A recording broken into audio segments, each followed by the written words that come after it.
yung pinakamalaking problema mo kapag kukuha ng mga kailangan para sa hotel? Minsan, mahirap kumuha ng sariwang pagkain sa tamang oras, lalo na kapag may bagyo o holiday. Kaya nagpaplano kami ng maaga at nagtatrabaho kami ng malapit sa aming mga suppliers. Paano mo tinitiyak na hindi masyadong marami o kulang ang pagkain sa kusina? Pinapanood naman namin kung ano yung binibili ng mga bisita at gaano karami ang nagagamit namin sa araw-araw. Kinakausap din namin yung aming mga chef para hulaan kung ano yung kailangan namin at bago yung aming mga orders. Paano mo binababa ang gastos sa pagkain?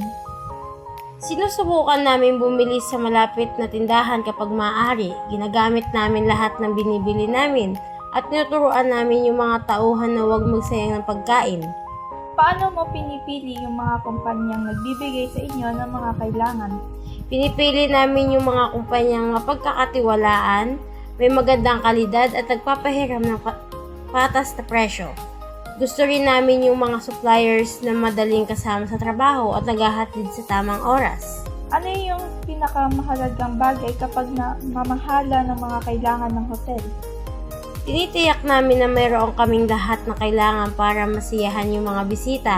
Sariwang pagkain, malinis na kumot at unan at lahat ng kailangan nila para maging komportable ang kanilang pananatili.